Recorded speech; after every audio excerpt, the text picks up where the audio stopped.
Yes, I'll direct my questions, Secretary, to your USEC. USEC, and correct me if I'm wrong, is it USEC Sulit or USEC Crisanto on the financing? Kayo, okay. Pero policy kayo, so baka kayong dalawa magsasagot. Matagal na ho kayo pareho sa DSWD or bago lang kayo? Oh, I hope masagot niyo yung tanong ko. No, because it's your job to ensure continuity. Napaka-importante po ng services niyo, Mr. Secretary. So, same line of questioning as before, no, on alternative care. As the Secretary himself acknowledged, itong mga street children na sinabi niyong ipaprioritize niyo. And dagdag na natin doon, ano, it's not just literally yung street children. Maraming children abused in their homes. So, you may not see them on the streets, but they are abused in their homes. 2021 UNICEF study showed that particularly because of the lockdown, there have been so many victims of sexual online abuse, amounting possibly to 2 million children. So, are their parents or guardians aware of this? Possibly, because they live in their homes, di ba? And so these are children who may have to be removed from their homes if it is a harmful environment to them. To be clear, wala akong sinasabing basta tanggalin yan. Sinasabi ko kung harmful ang environment, if their parents are not protecting them, then they may have to be given alternative homes. Do we agree on that, Secretary? The record shows naman the Secretary is nodding. Bilisan na natin kasi our chairman said limited ang time. So, correct me if I'm wrong now. Let me go now into the policy and the budget.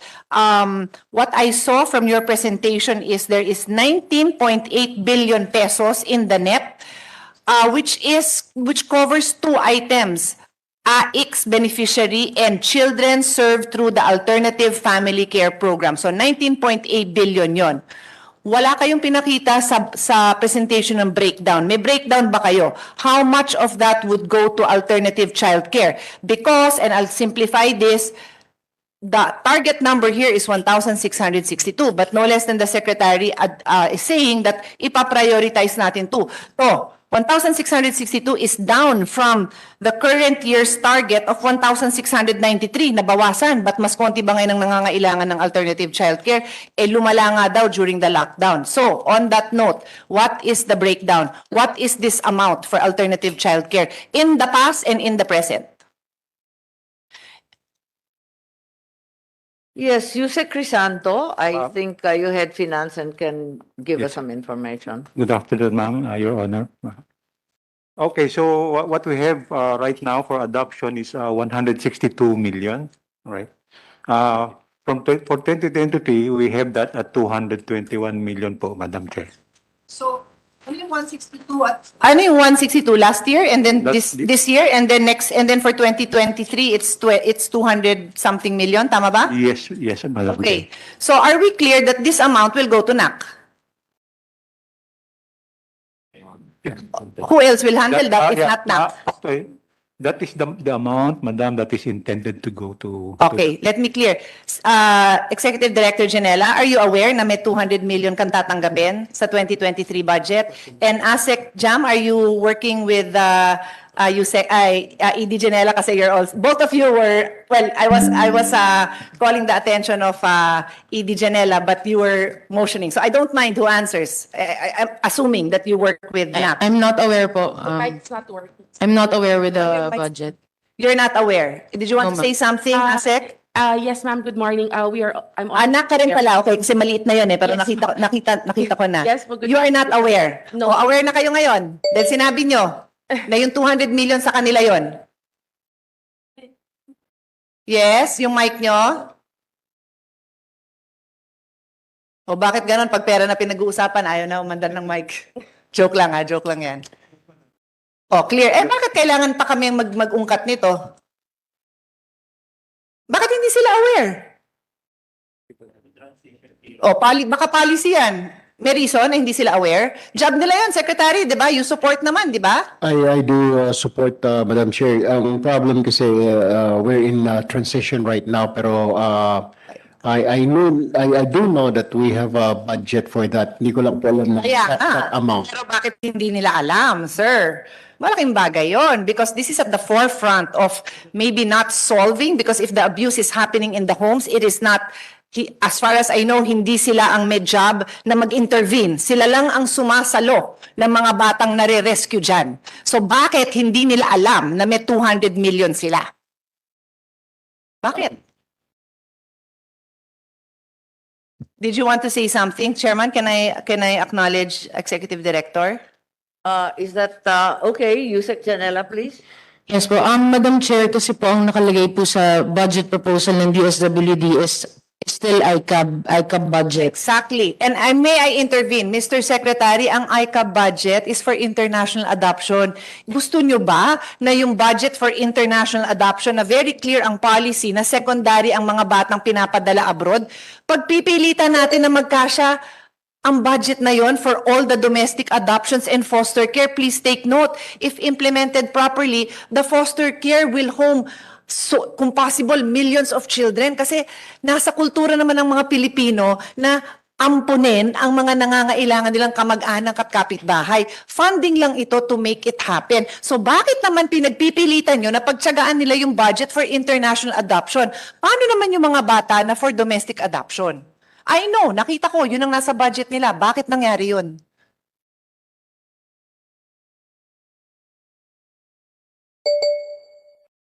Secretary, I mentioned this to you when we met, ha? I know, Madam Chair, I have Sinabi to... ko sa inyo, mabait ako, and I am just ensuring that we support the good programs here.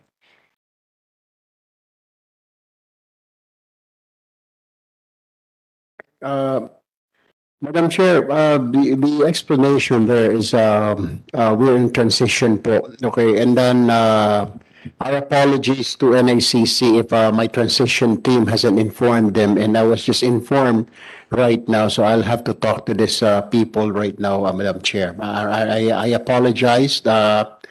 There's no excuse, even though they knew in their positions, even my finance undersecretary, I have to talk to them immediately after this. That's why I'm also asking sa policy nyo, Yusek Sulit, may say ka ba dito? Policy ka eh. Yes, Yusek Sulit, you're recognized. Yeah, thank you, Madam Chair, Your Honor. Let me state, Your Honor, that the DSWD supports NACC even before the You support change. in name but without a budget. Well, what we did, Your Honor, is that the budget is, the NEP is already issued when the constitution or reconstitution or the new NAC came into force. So, yari na ho yung NEP eh. So, nandun ho. Wala naman akong problema, Secretary, I acknowledge it, di ba? Kung hindi pa naman sila prepared to receive it, whether it's because wala silang back or whatever, I Yeah. don't care. You are one family. Yes, So, ma'am. nag-commit ba kayo sa kanila na ibibigay nyo yan budget? Hindi yung bibigyan nyo lang ng pakonti-konti. Budget nila yan. The law just created a new agency para buong buo. Budget Yeah. nila yan. Hindi sila dapat nagbebeg.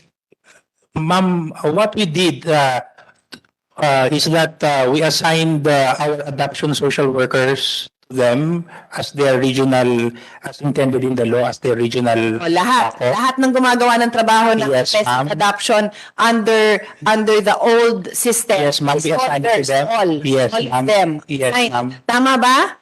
Is that correct? Your Honor, Madam Chair, Madam Chair, you can just if I may. recognize. Yes, Yusek Jam. Thank you po. But currently, we have been told that yes, there are DSWD, ARU, social workers who are assigned to us. However, these social workers are still multitasking, Madam Chair, Your Honor. They are even handling disbursement tasks, Yeah. plus pension, and on all other DSWD programs, ma'am. Your Honor. Thank you. Because we made this law so that they do not have to multitask, so that once and for all, the UNICEF estimate that there are 1.8 million abandoned and neglected children can be precisely taken care of. Tapos tuloy-tuloy nyo naman pinapag-multitask. Eh di para saan pa yung law namin? They're not supposed to multitask. They are supposed to be assigned to them completely. Now, during the transition, Your Honor, hindi ako makikialam. The law was there upon the request of DSWD to allow a 3-year transition period precisely so as not to disrupt the services. Is that clear? Not to disrupt the services. So kung tinitipid nyo yung binibigay nyo sa kanilang personnel at budget, eh di madidisrupt ang services. Are we clear, Yusex? So, Mr. Secretary, can I leave this? Can I leave this point? Can I trust that this will be implemented as the law envisions? Madam Chair, Your Honor, I rest assured that it will be implemented this year. including the turnover of the finances, their funds and personnel. We will not wait anymore for the 3-year period transition. So this is our second year, so we will finish it this year, Madam Chair. For the record, Madam Chairperson and Mr. Secretary, I am not the one who's insisting that you finish in 6 months, 1 year, 2 years, 3 years. DSWD ang nag-request ng 3-year transition. I don't care what the transition plan is. You are one family. Kasama nyo naman po yan eh. Diba? So wala dapat problema na bigay nyo yung full assistance whether there is a complete transition or not. In fact, the reason for that transition is already part of history was so that may executive director doon na tuloy-tuloy tumitingin. Tapos na yun, may bago na kayong executive director who will fulfill this task. Therefore, get it done and in the meantime, support them in all possible ways. Okay? Thank you. And I just note, Your Honor, meron tayong USEC for Legislative. Makita ang liaison officer. So siguro naman alam niyo yung batas, yung bill na binanggit ko. O debrief your team kasi nandun yung details ng bill na yon tungkol sa support sa women and children. So happy kami to get your comments and feedbacks on it so that when the chairman is ready, we can hear it and provide a smoother path for this support. I leave it at that, Your Honor. Thank you so much for